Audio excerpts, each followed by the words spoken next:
বক্ষ ভরা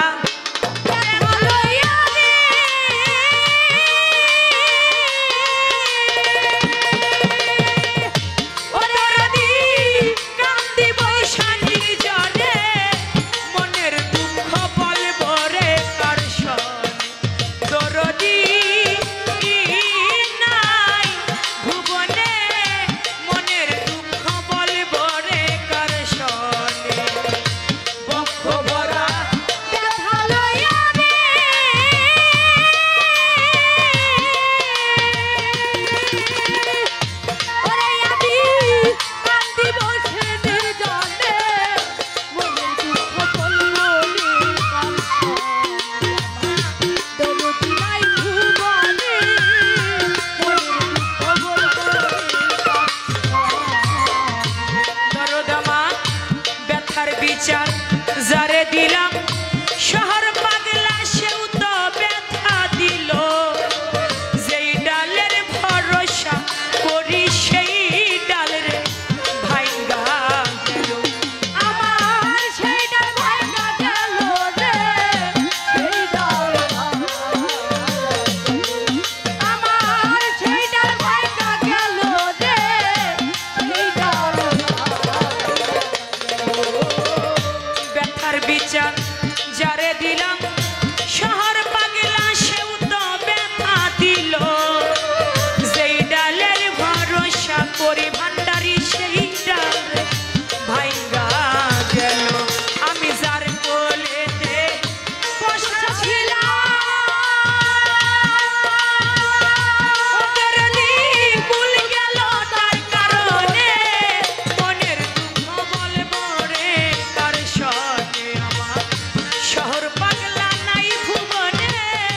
মনের দুঃখ বলবো রে কার সনে বুক ভরা ব্যথা লইয়া রে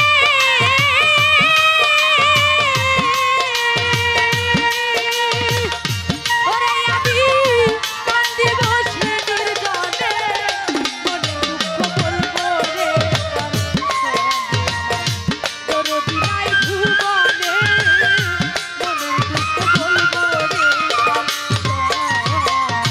অতি আপন জনম দুঃখী মা ওরে আমার সে ফুরাইয়া গেছে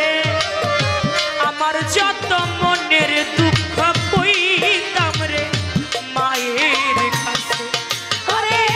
কইতাম মায়ের কাছে রে আমি কইতাম মায়ের কাছে রে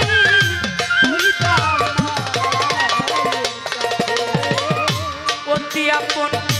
জনম দুঃখী মা ওরে আমার সে ফুরাইয়া গেছে আমার যত মনে দুঃখ কইতাম রে মায়ের কাছে আমার মায় আদর কইরা ঘুম পাড়াইতো ওরে আমার হাত বুলাইয়া বড় দে মনের দুঃখ বলবো রে কার দরদি কি নাই ভুবনে মনের দুঃখ বলবো রে কার বক্ষ ভরা ব্যথা লইয়া রে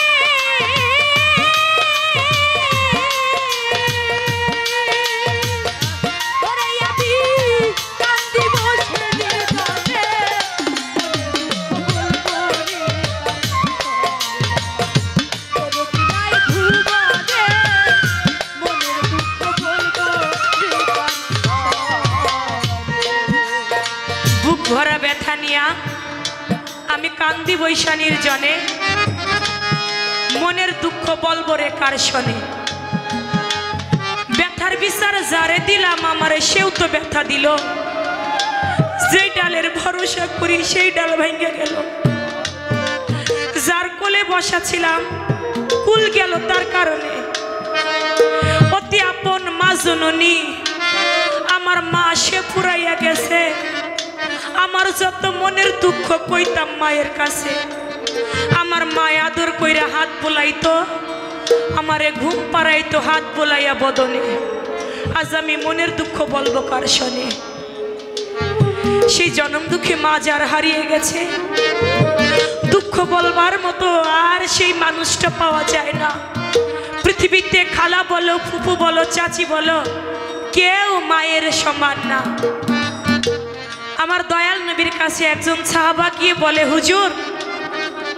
কোন কর্ম করলে জান্নাত পাওয়া যাবে? আমার দয়াল নবী বলে, কেউ যদি তার বাবা মায়ের বৃদ্ধা আঙ্গুলির মধ্যে চুম্বন করে, সে যেন জান্নাতের দরজার মধ্যেই চুম্বন করে। কইয়া রাসূলুল্লাহ, আমার তো মা নাই, আমার তো বাবাও নাই, তাহলে আমি কেমন করে আমার মায়ের পায়ের মধ্যে চুম্বন করব? বলে, তোমার যদি মা বাবা না থাকে, তোমার মায়ের কবরটা যেখানে আছে, ওই কবরের মধ্যে একটা চুম্বন করলে জান্নাতের দরজায় চুম্বন করা হবে। বলি, ইয়া রাসূলুল্লাহ, আমার মা তো কত আগেই মারা গেছে, আমার মায়ের কবরটা তো ভেঙে গেছে, কবরটাও ঠিকঠাক নাই। বলে, কবরও যদি না থাকে, তুমি তোমার হাত দিয়ে একটা দাগ দিয়ে ওই দাগটাকে কবর মনে করে ওই দাগের মধ্যে চুম্বন করলে তোমার জান্নাতের দরজার মধ্যে চুম্বন করা হবে। তাই বলেছে, অতি আপন মা জননী ওরে আমার সে ফুরাইয়া গেছে, আমার